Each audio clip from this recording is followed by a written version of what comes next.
The last time we were together, we were in Fredericksburg. We've now moved to another area of the club's territory. We are with Chuck Horton at his shop in Williamsburg, Virginia. Chuck, thanks for inviting us and giving us a chance to look around. I've been looking forward to this. As have we. Chuck is a member of the club since 2011.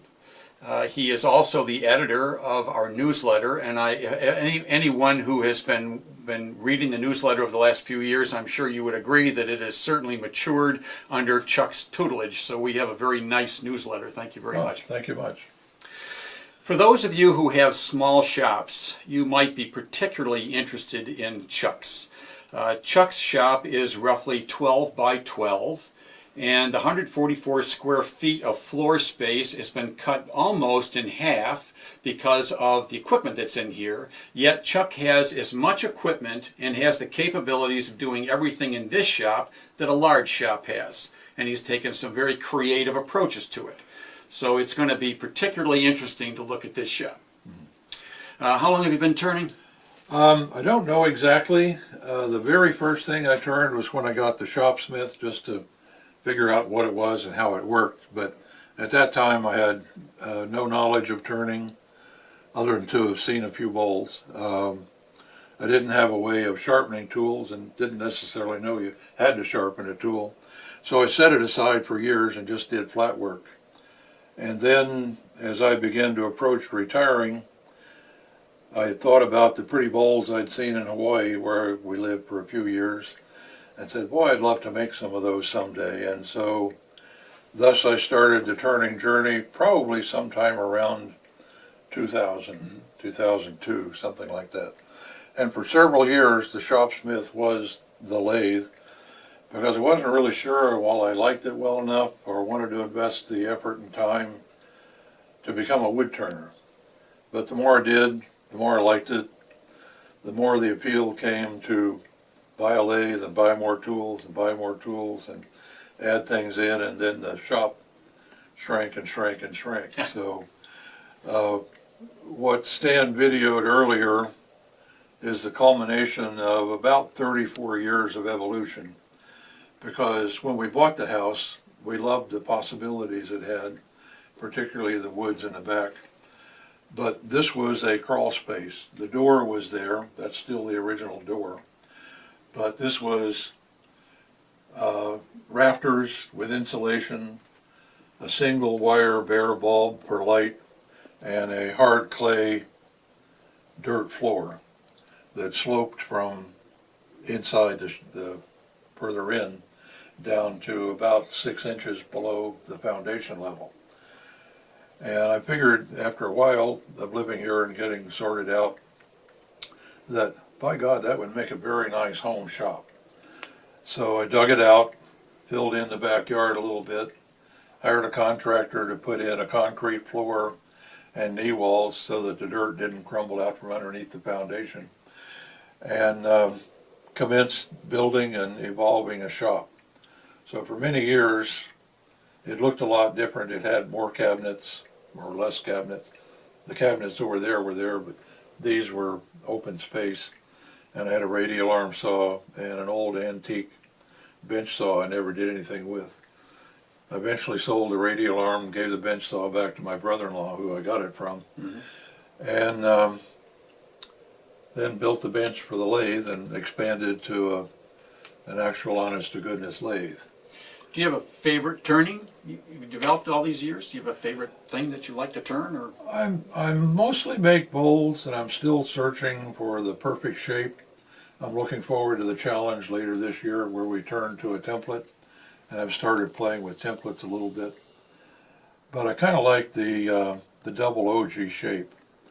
And I've got one ceramic bowl upstairs my wife bought that I think is the epitome of what a double OG ought to look like. I keep trying to model that. But most of them are kind of oval. After I made 2 or 3, I stopped making dog bones, at least deliberately, unless deliberately. But I've done a little bit of everything. Done a few hollow worms, a few Christmas ornaments, a few sea urchins, Made a couple acorns, some birdhouses, some spindles, some pinions. I like to do different things. I was looking at the kind of a newsletters. generalist. Yeah, the newsletters. You've certainly contributed to the newsletter, the show and tell. Yeah. And what a wide variety of Yeah. turnings I've seen. And then when, forget his name, did the Lost Wood turning process, I made 2 or 3 of those. I've done a few hollow forms, so hollow forms are not my forte as yet. About 4 inches in, I tend to go in too deep and get a very thin wall thickness. And that's just, I got to be very careful on getting an even wall thickness on the bowls, because my eye doesn't always match the outside form. I tend to get a little thin about 2 or 3 inches in, but I'm getting better. There's room for improvement as yet. So not uncommon. Well, we're standing next to the shopsmith. I see a couple lathes in here. If you would just take a couple of minutes and talk about the lathes that you've got. Okay. I got the shopsmith in the early 90s. A friend of my father-in-law's in Boston was going out of the business and getting rid of some of his tools. And so I got it at a fairly bargain price. It's from circa 1978. I did a couple modifications on it after I got it, and pretty much haven't done anything to it but oil it now and again through use. I turned on it, like I said, for several years until I decided I like turning enough to invest in a lathe for full time. But right now it's a buffing station. I use it a lot as for the jointer.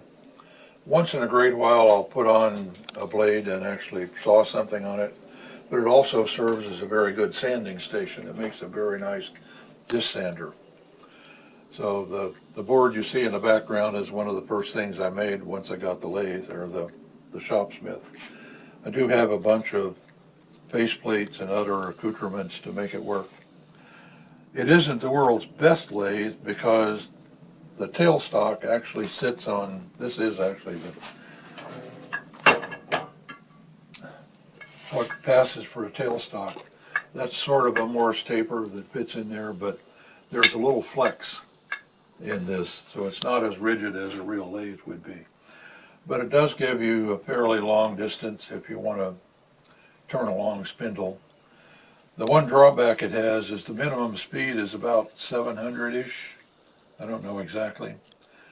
But if you have an out of balance piece, 700 may be too fast and you'll get a lot of vibration. In fact, I put an out of balance piece on it one time and it started shaking like mad until I could turn it off. When I went to turn it back on, it wouldn't go. I was scared to death I'd killed it. And a little worrying and some investigation and some troubleshooting, it turned out the switch had gone bad. So the $3 switch from Ace and I was back in business. Although it was a pain to get to and rewire. And the reason it's on stilts, on wheels, is to be able to move it around the shop, for one, because it's used to store stuff under it. And sometimes you drop stuff behind it. But also to raise it up so it was closer to an elbow height and a guy my height didn't have to lean over so much. That's probably the bulk of what I've got to say on shopsmith, but anything that occurs to you, questions? Okay. All right. I got the Nova from Woodsmith, Norfolk in 2009. And I've been largely happy with it. The only thing I didn't like about it is this tailstock is, I think, just a little loose in it. It's a manufacturing defect, but it really hasn't proved to be any kind of a problem. When I got it, it was single speed, and I guess 4 or 5 years ago I bit the bullet and adapted it with a variable speed, which has worked very well. The drawback to its particular variable speed is you've got to punch about 4 buttons, 5 buttons in a row in the right sequence to change the speed. But other than that, it's pretty flexible. I'm very happy with it. It has a advertised 16-inch swing which gives me realistically about 15 inches maximum diameter and work over the bed. The lathe will turn 45 degrees, but in order to effectively use it, you need an outrigger, which I made provisions for when I built the bench and mounted it here. The outrigger bolts on here and it comes out. If you turn it out and can still reach what you want to turn with a regular tool rest, it's okay because you're turning in the counterclockwise direction. But if you reverse it and turn it counterclockwise, it'll very quickly unspool from the spindle and it'll start wobbling on your spindle before you catch it, and it'll kill your threads. It'll make a totally whole mess out of them. You can get an extension bed, which I think I left room for, but I've never really used it. The one modification I did make was this little block, which sits on the masonite platform, and you can pull the tailstock out and slide it out of your way, so you've got plenty of room to lean over. If you're working on a largish hollow form, then you've got plenty of room. That tailstock, the piece you made, is just made of wood? Yeah, I just pieced together enough pieces of wood, and I think I probably milled the ways here a little bit in order to get it to be the right height. Over the years, with a little wear, it's probably dropped to less than a 32nd, so you got to tip it a little bit to get it back on, but it still slides on and off very easily. So I modeled it after the ways so it sits there very comfortably, and if I want I can set it down on the floor. All in all, it's fairly handy, and this coal jaws I made out of a piece of flat plate aluminum from a junkyard. I actually made it for the shopsmith, which is why it's a maximum of 14 inches in diameter instead of 16. Over the years, I've tried to make things handier and handier and easier to get to.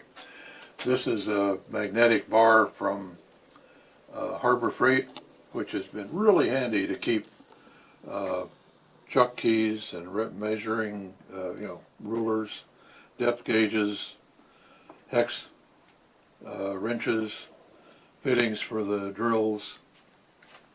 So whatever you want, you just pretty much reach out and grab it. Not a wonder of wandering around. But in order for that to work, you have to know where you want to put something and always put it back.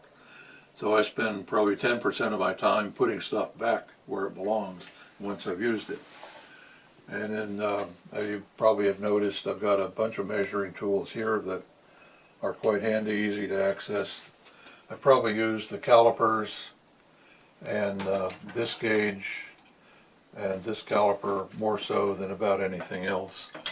The magnetic bar that you've got the pieces and parts on, it looks like it would restrict you from access to the things behind it, but you've changed the doors to slide instead of open? Yeah, the sliding doors preceded this. This is a recent addition, probably the last couple of years. And when I originally built the cabinet, and it's not a terribly pretty cabinet, but I made it out of wood that I already had at hand rather than going out and buying pricey lumber. I pretty much always use what I've got rather than buying something new, so as a result, it's not very pretty, but it's functional. So originally there was just shelves here with stuff on them, and when you turn the bowl, of course, you know, shavings go everywhere. So pretty soon this was rife with shavings, and I spent a lot of times moving stuff and scraping out shavings, vacuuming things with the shop vac, and then opening the shop vac to pull things out that vacuumed up I didn't want to vacuum. So I said, well, I'll put some extra wood on the front, I'll cut grooves in it, and I'll make some sliding doors, really just to keep the shavings out. And that's the reason for this plywood and this, not plywood, this plexiglass and this plexiglass too, just to keep the shavings out of the shelves and keep from having to spend so much time cleaning up the wood. So here's a selection of the turning tools I probably use most often. And then there's a drawer here with more turning tools that I use sometimes, not as often. And then since those were full, and I bought more tools, the latest acquisitions ended up in a drawer. I've got, cut-off tools. I have a ring turning tool, which I just used for the first time a week or two ago to make a ring on a goblet. Turned out to work very well. I recommend it. So as you stand at the lathe, the calipers are to your left, the tools are to your right, the small pieces and parts and chuck keys are right in front of you. That means that all of your chucks, extra tools, and accessories are in the drawers right below you. Exactly, yes. I have a couple more turning tools there, but then this is the drawer with the chuck collection.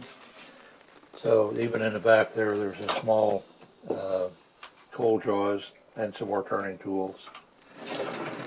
And these are a one-way chuck in here and a Dremel.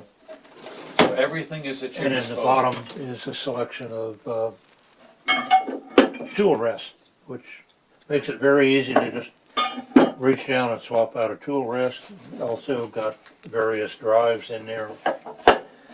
And it's very handy, place for everything in its place. And because they're drawers, you don't get chips in them. Right, as long as I remember to close the drawer. Or have the drawer closed before I start raking chips off the bench. Okay. Yes.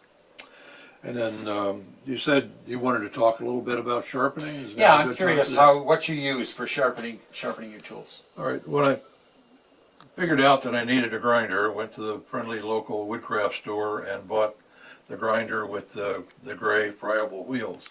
And it did me in good stead for many years. And I made the mistake of learning to sharpen with an expensive Sorby, so the shaft is a lot shorter on it than it was when I bought it. And then, probably 5 years ago now, I spent the extra bucks for a CBN wheel? CBN wheel, thank you. I have a memory block about remembering CBN. But that was probably the one single best investment in wood turning tools that I have made. Why? I love it.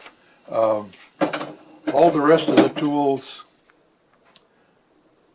and I sharpen fairly frequently, probably lost less than 1/8 of an inch of metal in the last 5 years. Whereas if I were still sharpening with the friable wheel, they'd all be a lot shorter. So the expense on the front side is saving you on the back side. Absolutely. And it does a beautiful job of sharpening. Just one pass and you're done. So I keep the jig there, and I have a selection of spacers that it makes it very easy to set it repeatedly. Now it's ready to go. There's a spacer here to be sure you get the correct exposure, and if you set it for the tool that it's marked, and they're all marked, one pass like that, you're ready to go back. And your sharpening is just a few feet behind you as you stand at the lathe. Yes. And typically what I'll try to do is sharpen all of the ones with a similar grind at the same time. So once you've got it set up, sharpen 3 or 4 of them and then go on about your business. I have resolved, but never done it, to regrind a couple of these, or maybe several of them, so that I've only got 2 or 3 grinds instead of an individual grind for an individual tool. But I've never actually made myself sit down and figure out which ones to keep and which ones to model, or which ones to get rid of. So also handy is the little benchtop bandsaw. It's really good for just nipping a little something off to make a jig or a picture or a spacer or whatever I need it for. The bigger one I got just to do bowl blanks, and it's very good for rough turning. You've got a fairly good depth. I've had issues with it over the years, but it's been behaving pretty well lately. One thing I would advise anybody that's buying a bandsaw is to check the trunnions underneath, because this particular Steel City is made with pot metal trunnions, and in jerking it around one day to move it, I broke them. Fortunately, I was able to get some spare parts from the company that bought the parts when Steel City went out of business, but I've been very gingerly moving it ever since when I had to move it, and I bought an auxiliary set of wheels to put it on. It was a fun job, one man, getting that saw on the new set of wheels. I just thought of something else about this lathe. Ray had mentioned workbench off camera, and I said, yeah, there was a workbench over there, but I made this little piece to fit on the ways, and you can put something there to work on it. You have good light, and also if you're sanding after you've taken it off the spindle, I have a shop smith or a shop vac that I can connect up to this fitting and pretty much capture sawdust as I make it. And speaking of sawdust control, when I run the shop vac, it's kind of noisy, and I've lost some hearing as it is, so I usually try to wear earmuffs when I'm running the shop vac or anything that makes a lot of noise. And I pretty religiously will wear a respirator when I'm doing anything that generates dust control. Plus, as you may have captured earlier, I've got an air cleaner up there that I run pretty much any time I'm doing anything that generates dust. It has helped quite a bit in dust control over the years. I used to have to stop doing anything and dust the shop down about once a month to get rid of accumulated quarter-inches of dust. So yeah, I think that's it for the lathe now. If you want to move around the shop, I had briefly mentioned the bandsaw. The drill press is here with some of the accessories on a little table, and on the bench over here I've got all the drill accessories. This monster in the corner is a room air conditioner that I use for when it gets really hot and sticky down here in the summer. I don't have to run it very much because in the summertime I run a dehumidifier in the crawl space off camera behind you. And it does a pretty good job. Also keeps the crawl space nice and dry, cuts down the mold on the joist. This also doubles as an air cleaner, which I found out a couple years ago. I thought the existing filters would do a good job on it, and it got so it wasn't cooling very much. The air coming out was barely cool. So I took it apart and discovered the heat exchangers were really covered with brown dust. And so after cleaning it out, I started using auxiliary air filters on it, and now it works pretty well. So underneath the benches on the left is more tool storage. Under this one I've got a miter box saw and a router table, and there's hand tools stored in that bench, and in the far corner there's a lunchbox planer on wheels that I can wheel out, carry over to the door, set up outside to do planing on relatively small stuff. It's 11 inches, but it's pretty much all I need. And I don't do a lot of lumber work from raw wood to finished lumber, although every now and then if you get into something like inside out ornaments, you really need to plane things down and get things of a consistent thickness. So yeah, in front of me here is actually a bench saw. That piece of plywood gives me a little more work surface. It's a Ryobi. It's fairly flexible, and you can switch. This is a sliding miter table, which you can switch from one side to the other. I don't do a lot of work with the bench saw, but when I do, it's very handy, and it's also space limited. But if worse comes to worse, I can move a lot of things out of the way and be able to cut up a fairly sizable piece of plywood. Yeah, an assortment of hand tools over here. A radio I listen to NPR on exclusively. An array of CA glue, which I couldn't live without CA glue. I love it. And every year or so I'll put in an order to Star Bond, and they send a very nice collection of tips and spare bottles along with an order. I've been very happy with it. Tape clips for sealing paper bags for when I do wet turnings, and I'll generally store wet turnings in a paper bag in the crawl space until they're either dry or I'm ready to actually do something with them. I went on a tear doing coring back in, I think, 2020, and I've still got pieces in there from 2020 I haven't dug out, because there's always something newer and more exciting to do than digging out something you've already done. I noticed on your left, as I'm looking at you, so be your right, you're even using the back of the door. Yeah. In a small shop, if you start getting a bunch of stuff, you really run out of space very quickly. So I had the inspiration of hanging up all the long stuff on the door. So every now and then you have to take a dust brush and knock some of the shavings off, because believe it or not, shavings stick on that. Because I'm lazy and don't like to walk back and forth, I've got a set of drills over here and a set of drills over there. They all use a common set of batteries, so when a battery stops, I just reach over and plug a new one in and plug the other one in to go. You've got a unique way of attaching your shop vac to a couple of your tools. Yes. Yeah.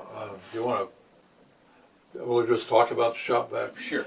To make room, the shop vac has been banished to the backyard, but it has, a regular standard, put 2 1/4 inch hose, whatever it is. So I made an adapter out of a cream corn can and some cardboard with cardboard and tape, just to fit the nozzle on the shop vac. So that was one, and then the other one is on the bandsaw, which I've never seen a bandsaw that has good dust collection. This one doesn't either, but it does get some of it with a can stuck inside of a can. So the coffee can fits the outside, which is, I think, the 4 or 5 inch fitting, and then the shop vac fits in the small one.